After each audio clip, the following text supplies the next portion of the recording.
Hey everyone, welcome to this special study guide designed to tackle a super important topic in Oblicon. So if you've got the CPA exam on your horizon, even if it's like 3 years away, you are exactly where you need to be. We're going to make sure this stuff actually sticks in your brain. All right, let's just get right into it. The biggest question, the real challenge, is this. How in the world are you supposed to remember all these super dense legal rules for an exam that's still years away? Seriously, you learn it now, but will you remember it for the boards? Well, that's exactly what we're here to fix. This whole explainer is built around memory hacks and the core concepts that, always pop up on the exam. Okay, so here's our roadmap for today. First, we'll talk about that CPA memory challenge. Then, we'll dive deep into divisible versus indivisible obligations. After that, we hit the part where things get tricky, when divisible becomes indivisible. Then, we'll decode obligations with a penal clause. And finally, we'll wrap it all up with some solid LECPA retention hacks. Let's do this. First things first, divisible versus indivisible obligations. And to make this super simple, we're going to use what I call the can you chop it test. It's a really easy way to think about the main difference between the two. So what's a divisible obligation?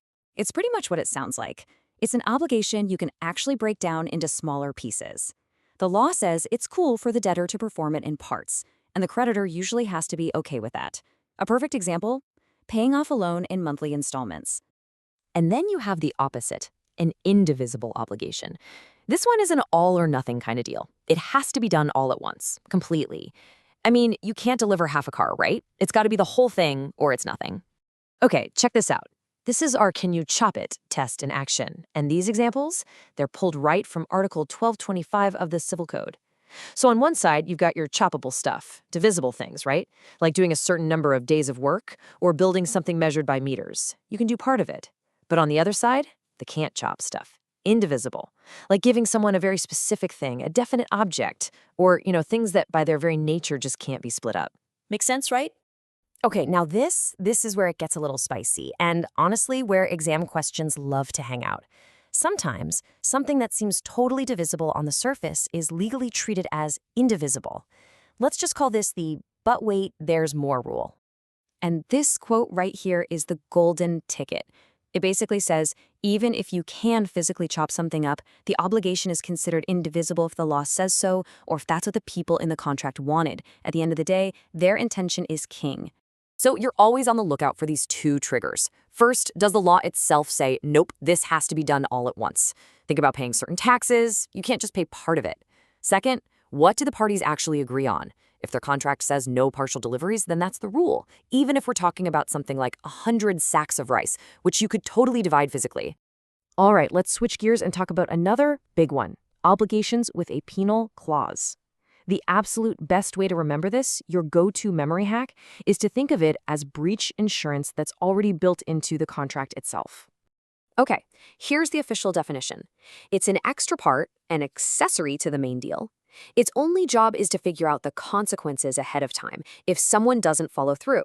It basically says, if you break this promise, here is the penalty you have to pay. It's a pretty strong motivator. Now you need to lock this in. This is the general rule. And it's huge. In case of noncompliance, the penalty, it replaces the need to prove damages and interest. Think about that. It means if the other party messes up, you don't have to go through the hassle of proving in court exactly how much money you lost. Nope. You just say, hey, the contract says you owe me this penalty. It's so much simpler. But, this is law we're talking about, so of course there are exceptions. While the penalty usually takes the place of damages, there are some very specific situations where the creditor can actually have their cake and eat it too. They can demand the penalty and also sue for more damages on top of that.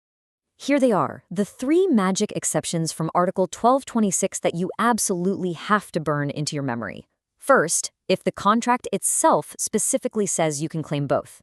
Second, if the debtor not only breaches the contract, but then also refuses to pay the penalty they already agreed to.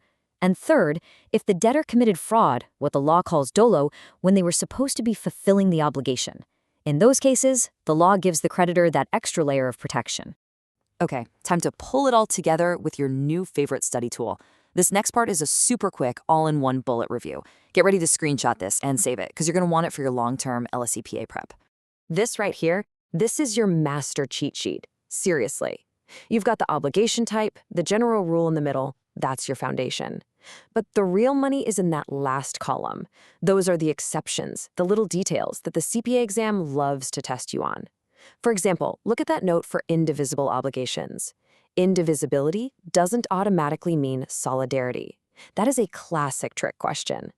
And for the penal clause, knowing those 3 times you can claim both the penalty and damages, that's pure gold for the boards. So, to wrap things up, I want to leave you with this final thought. It's kind of like a mental exercise to get you into that exam-taking headspace. Look at all these exceptions we just talked about. Which one of these do you think is just perfect for a tricky, confusing question on the LECPA? Which one would they use to trip people up? If you can start thinking like the people who make the exam, that's when you go from just memorizing to actually mastering this stuff. And that is the real game changer.